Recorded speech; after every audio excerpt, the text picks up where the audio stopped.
Queridos irmãos e irmãs, hoje sábado, já vamos assim nos aproximando, da Semana Santa.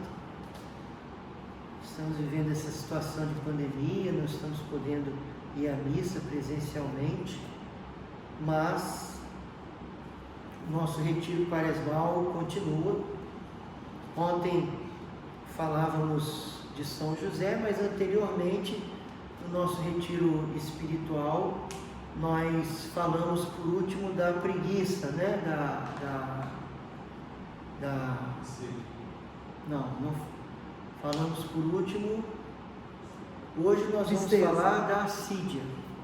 Nós falamos da tristeza. Nós falamos da tristeza enquanto inveja, A tristeza enquanto inveja. Então hoje nós vamos falar dessa doença espiritual, desse vício, esse pecado capital, essa raiz deixada em nós pelo pecado original, que é a assídia. Quando falamos da tristeza, falávamos que a tristeza em relação ao homem, nós, São Tomás de Aquino, São Gregório Magno, chamavam essa tristeza em relação ao homem de inveja. E a tristeza em relação a Deus de assídia. Nós temos já aqui nós já começamos uma nova realidade, por assim dizer. No início, nós falamos daqueles pecados capitais mais básicos, mais rudimentares, A gula, a luxúria e a avareza. Depois esses pecados assim mais intermediários, não tão rudimentares, A tristeza e a ira e a tristeza. Agora nós começamos a falar já desses pecados que atingem mais a parte superior da alma, são mais espirituais. A gente já começa aqui quando a gente fala da assídia. E mais fortemente os pecados capitais mais espirituais, a vaidade e a glória, a vaidade e o orgulho, que nós vamos trabalhar depois. Hoje nós vamos falar da assídia, que já tem uma conotação bem espiritual, pecado assim bem espiritual. A assídia tem a ver com essa tristeza em relação aos bens espirituais. É uma tristeza em relação à santidade, a assídia. É uma espécie de tristeza a assídia, também chamada de preguiça. É uma tristeza em relação aos bens espirituais. É uma tristeza vocacional. É uma tristeza em relação à santidade. Nós vemos o chamado de Deus, enxergamos o plano de Deus, a santidade que Deus nos propõe, por exemplo, diante de uma pregação, de uma homilia, de alguma leitura, nos empolgamos, aquilo até cai no nosso coração, mas depois, quando eu percebo as exigências daquilo, eu fico triste, porque eu não estou disposto a dar o passo do amor, eu não estou disposto a dar o passo daquelas exigências para alcançar o que Deus me propõe. É um torpor, a alma é invadida por um torpor. Os padres do deserto chamavam o demônio da assídia, eles levavam muito a sério o demônio da assídia, porque era uma doença mesmo, é uma doença do amor, O amor está doente, A pessoa não consegue se sacrificar por aquilo que ela quer, por aquilo que ela ama. Ela olha um bem espiritual, no caso aqui a santidade, o maior bem espiritual, Nos unirmos a Deus. São Tomás diz que só podemos ser felizes e nos realizarmos como pessoa na medida em que nos unimos a Deus.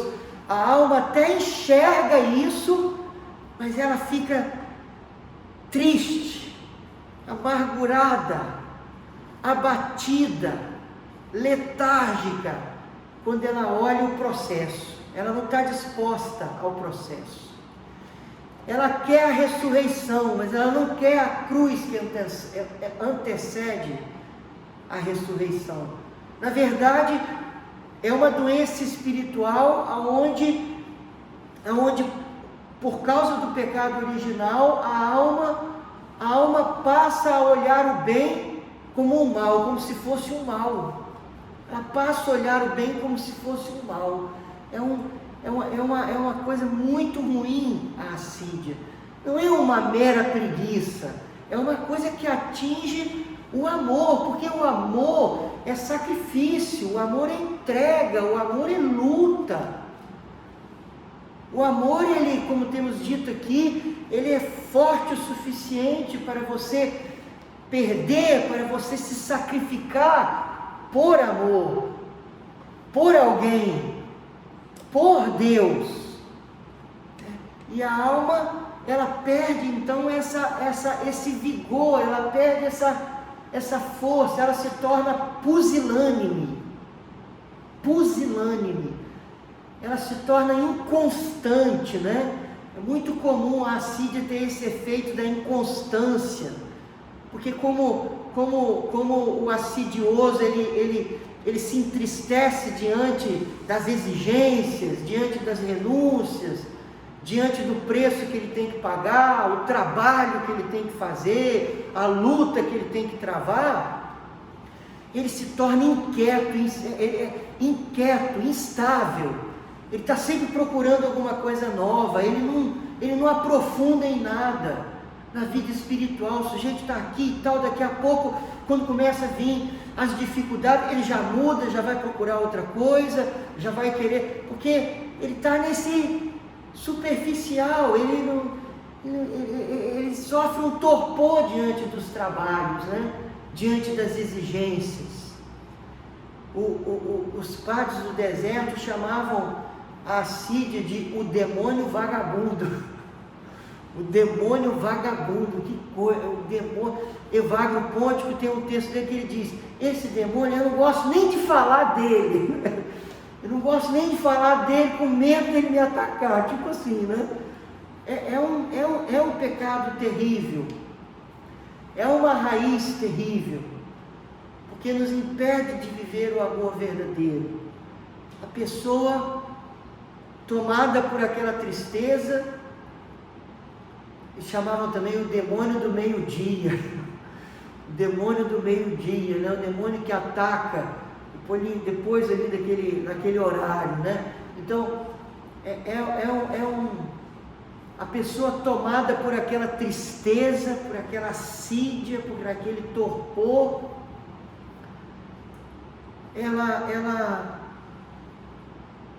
começa a querer fugir dessa tristeza, lutar contra essa tristeza. Então é muito comum ela buscar alguma coisa que vai tirar aquela tristeza dela. Então uma pessoa tomada pela assídia muitas vezes volta a pecados que ela já tinha até deixado, volta aos vícios da carne, volta aos prazeres da carne. Por quê? Ela está triste, então ela vai procurar alguma coisa que a alegre. Né? Então, os vícios, os efeitos, consequências da assídia, né? Uma certa malícia, um certo torpor, pusilanimidade, que é fraqueza, rancor, o rancor, porque a alma assidiosa, ela fica com raiva, ela fica com raiva se alguém, por exemplo, a orienta, a estimula, se alguém chega para ela e sacode, ela fica com raiva da pessoa, ela fica com rancor de qualquer pessoa que tente fazer com que ela se movimente, ela fica com raiva. Há na assídia uma mistura, né, de ira e tristeza, né? Existe um componente de ira na assídia, né? A pessoa fica com raiva do que tem, com raiva do que não tem. Então, a assídia é um pecado horrível, é uma raiz de pecado horrível, é uma doença espiritual horrível. nós olhamos para o bem espiritual que queremos, mas não amamos, não damos os passos do amor, né? Perdemos aquela determinada determinação.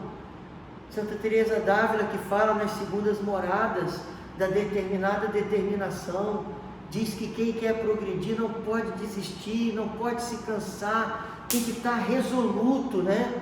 Quando uma pessoa, isso também acontece muito, quando uma pessoa começa o trabalho espiritual, de mortificação, de batalha espiritual para vencer a própria carne,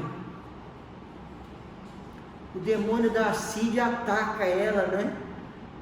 Ataca ela com cansaço, com vontade de desistir, faz ela olhar, nossa, isso aqui é muito trabalho, né? A pessoa, ela começa a querer desistir, quando ela não vê os frutos imediatamente, logo a assídia vem, o demônio da assídia vem, para colocar um certo desespero, né? Outra consequência que São Tomás coloca da assídia, o desespero. Aí a pessoa olha, só de olhar o que ela tem que fazer, ela já fica cansada, né? O sujeito assidioso está sempre cansado, né? Porque o amor, gente, é uma energia dentro da gente. Se a gente não tivesse o amor, a gente nem levantaria da cama, sabia? As pessoas levantam da cama porque elas amam. Elas amam. Nem que seja o dinheiro, o prazer, mas as pessoas amam, ainda que seja um amor desordenado, ainda que seja um amor perverso. Mas o que nos movimenta? É o amor, a grande força que nos movimenta é o amor. Uma pessoa sem amor nem levanta da cama. Por isso que a depressão é uma coisa que atinge a capacidade de amar das pessoas. Então veja bem, né? É uma situação muito séria a assídia, porque a pessoa, ela não está disposta a amar. Na verdade, na raiz da assídia existe um apego ao prazer, né? Um apego ao conforto, um apego a si mesmo, né? Um amor desordenado, profundamente desordenado, um amor próprio, que impede a pessoa de sofrer, de lutar, de se sacrificar, de cansar. A pessoa perde aquela disposição, ela não se sente disposta a lutar por aquilo que ela ama, pelo bem que ela enxerga. A alma atacada pela assídia não é que ela não enxergue o bem, ela enxerga o bem, mas ela é tomada por uma tristeza quando olha para as exigências. E isso é o quê? Isso é uma tendência que existe em nós. Entenda isso. Isso é uma tendência. Mas a pessoa pode lutar contra isso. No próximo ensino, nós vamos tentar falar como lutar contra isso. Mas é lógico que aqui a gente já começa a entender que existe todo um exercício espiritual de fortalecimento da vontade.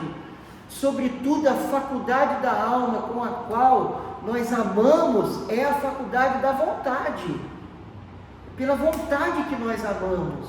É preciso ser capaz de se contrariar por amor. Aqui começa, né? Como que a gente vence a preguiça, né? Perder essa determinação diante do bem que você quer, diante do bem espiritual, ou diante da santidade, diante do chamado da união com Deus, de nos unirmos a Deus, de nos darmos a Deus, de vivermos em Deus. Diante desse chamado, não podemos perder a determinação. Quanto mais uma pessoa vence a assídia, mais ela está sempre determinada, disposta a tudo. Por quê? Porque ela é movida pelo amor. A assídia impede a pessoa de ser movida pelo amor. Ela impede. A pessoa, ela quer, mas ela está impedida, ela está paralisada. A assídia é uma coisa que paralisa a pessoa. Paralisa a pessoa, impedindo a pessoa de amar. Entenda isso. Às vezes as pessoas menosprezam a assídia, preguiça, o sujeito está com preguiça. A gente fala, estou com preguiça, hoje eu não vou não. Mas quando a gente vai olhar a coisa, a gente vê que é sério. Os monges, os padres do deserto, levavam muito a sério a preguiça. A preguiça é uma coisa eminentemente espiritual.